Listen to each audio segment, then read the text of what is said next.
When we talk about the housing affordability crisis, our minds usually jump straight to crowded cities and packed suburbs. But what if I told you the problem is unfolding even more intensely in places you might not expect? Today, we're diving into the surprising housing squeeze that's happening right now in rural America. Okay, just look at these numbers. Since the pandemic, home prices in rural areas have absolutely skyrocketed, up by a staggering 61%. Now, that's not just a big number. It's actually outpacing the growth we're seeing in both suburban and urban markets. It's been a quiet crisis, but believe me, it is quickly getting louder. And right here, this is the heart of the issue. While home prices jumped that crazy 61%, incomes in those very same areas, they only grew by 33%. That massive gap is making the dream of owning a home feel more and more out of reach for a lot of people. So, what gives? Why is this happening? You might think the answer is simple, just build more houses, right? Well, it turns out there are some really unique forces at play in rural America that make this problem incredibly tricky to solve. So, let's dig into some of these unique challenges. Because to really get a handle on the rural housing squeeze, you first have to understand the totally distinct economic landscapes of these communities. Let's take Lexington, Nebraska as an example.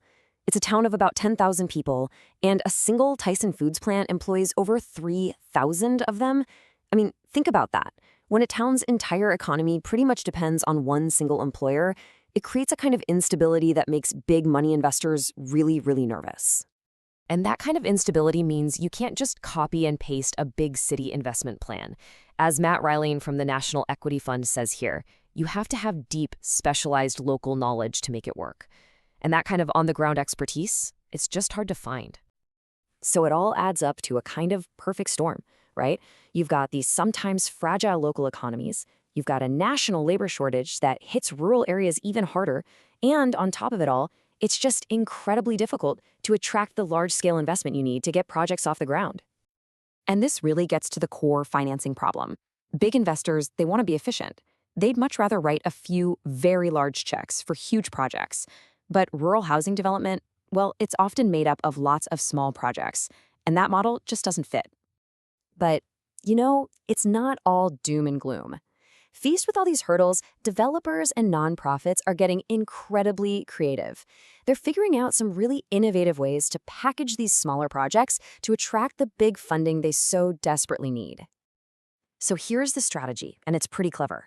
Instead of trying to fund one small property at a time, organizations are bundling several of them together. All of a sudden, a bunch of small, inefficient deals become one big, attractive portfolio that can actually catch the eye of a major investor. It's a fantastic workaround. Now, at the very heart of these creative solutions are groups called Community Development Financial Institutions, or CDFIs. You can think of them as mission-driven financial groups that specialize in exactly these kinds of challenging markets, stepping in to provide money where traditional banks often won't. Bill Bynum, the CEO of Hope, puts it perfectly. He says CDFIs are gap-filling organizations. They jump into the spaces that the big financial players leave open, which makes them absolutely essential for getting affordable housing built in rural areas. So, what does all this creative financing actually look like for people on the ground? Well, it can create some truly amazing pathways to homeownership for families who might have thought it was totally impossible. Okay, check out this incredible model from Mississippi. A family moves into a rental home that was built using what's called low-income housing tax credits. That's a federal program to encourage affordable housing. For 15 years, they live there, building a solid history of paying their rent. Then, in year 16, they actually get the chance to buy the home with a mortgage that's designed to be about the same as what they were already paying in rent. And here's the most innovative part, how they qualify.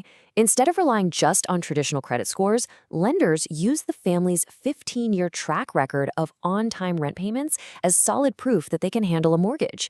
This is a total game changer for so many people. So we've got these brilliant, creative models popping up, but what does the future actually hold? Well, it looks like a mix of some ongoing challenges and some really, really promising new opportunities.